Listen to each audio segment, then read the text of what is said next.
an example of people clamoring for democracy, or is it a crisis in Il y a une crise. Et comme j'ai dit, il n'y a pas une crise de démocratie, c'est une crise de gouvernance. Et le monde est en train de chercher la formule adéquate pour gouverner dans un contexte nouveau, qui est un contexte conditionné par la technologie qui avance d'une manière extraordinaire, rapide, par une génération qui a d'autres valeurs, d'autres visions, par l'universalisme, parce que maintenant les frontières du savoir ne sont plus là. On a accès par le Google, par le online, à toutes sortes de connaissances. Et des fois, les gouvernants ne sont pas en concordance avec leur population. Faisons une séparation entre les deux choses. Il y a l'acte de manifester, de protester. C'est valable, c'est acceptable dans la plupart des pays qui ont un processus démocratique, disons. Mais il y a la violence.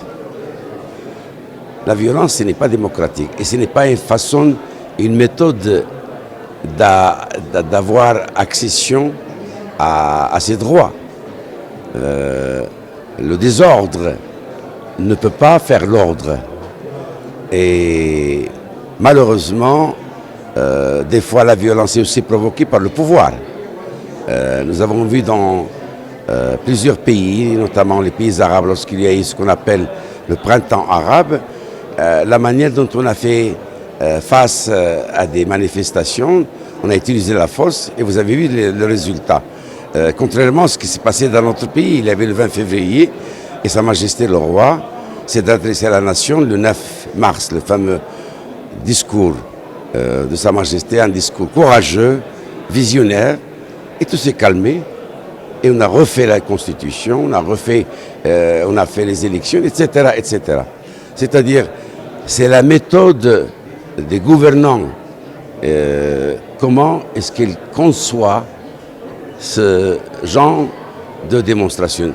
Les paroles sont des paroles, mais je crois que le sens, c'est de donner l'opportunité à la nouvelle génération des gens à être écoutés d'abord, à prendre en considération leur vision, leur ambition, leurs opinions, qui ne sont pas toujours justes, mais il faut les prendre en considération. Et finalement, l'encadrement. Vous savez, une démocratie à l'occidentale, je parle bien sûr, elle a des institutions politiques, les partis politiques, les syndicats, qui encadrent et qui forment cette jeunesse. Malheureusement, dans plusieurs pays du monde, cette formule ne marche plus. Il y a un populisme, si vous voulez dire. Il y a un manque de respect des institutions. Et je pense que la démocratie occidentale, gréco-occidentale, c'est-à-dire d'avoir l'élite élue qui représente les masses, a atteint son plafond. Il y a une saturation de ce genre de démocratie. Il faut que les penseurs, les gens visionnaires réfléchissent à une autre formule de gouvernance, de cohabitation. Comment les peuples, les communautés peuvent coexister en plein respect, en pleine dignité et en pleine liberté. Le monde est dans une tourmente parce que les choses sont en train de changer très vite. C'est-à-dire ce qui se passe aujourd'hui, c'est qu'on est en train de changer de civilisation. Au XXe siècle, on a inventé une civilisation qui a été fondée sur la production de masse, la consommation de masse et les médias de masse. Aujourd'hui, on est en train de faire une transition vers la production en réseau local et régional pour une consommation personnalisée des réseaux sociaux. Donc ça change non seulement l'économie, ça change la façon dont la société fonctionne, ça change la culture de la société, tout devient beaucoup plus transnational et non plus national. Et donc ça crée des gros problèmes et donc tout ça fait que les gouvernements de chaque pays, qui sont autoritaires démocratiques, n'importe, n'ont plus les conditions de résoudre les problèmes concrets de leurs citoyens. Ils n'ont plus les moyens parce que tout leur échappe. Ce n'est pas la démocratie qui est en crise, c'est ce type de démocratie territoriale, nationale, représentative qui est en crise. Mais la démocratie, depuis Aristote, a eu des tas de formes différentes. Qu'aujourd'hui, la jeunesse veut trouver d'autres moyens de créer un rapport politique où il y a la liberté, les droits, etc. Alors, est-ce que ça sera possible ou pas? Ça, on ne sait pas, mais ça va prendre du temps pour qu'on ait ça. Et les vieilles structures, elles résistent, évidemment.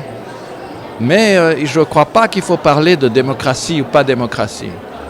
Il faut dire, est-ce qu'on veut un régime où les libertés individuelles sont protégées, où le règne de la loi est fait, où il y a un développement soutenable pour l'environnement, etc. Est-ce qu'on veut ça? Oui. Donc, si on veut ça, quel genre d'institution, de vie politique on veut? Il faut tout réinventer avec les nouveaux instruments de cette nouvelle civilisation qui arrive, qui est totalement différente de celle du XXe siècle. À mon avis, le populisme n'est qu'une conséquence de cette grande désorganisation, ou plutôt de cette transition d'un monde vers un autre.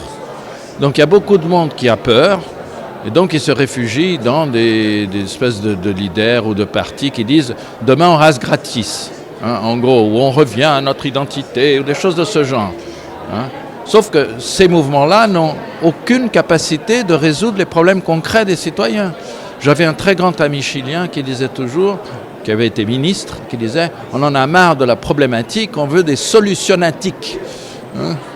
Et donc c'est ça, c'est-à-dire que le populisme peut être une solution pendant un petit espace de temps pour une toute petite partie de la population qui a peur et qui veut s'enfermer dans elle-même, mais il est incapable de résoudre le problème des citoyens.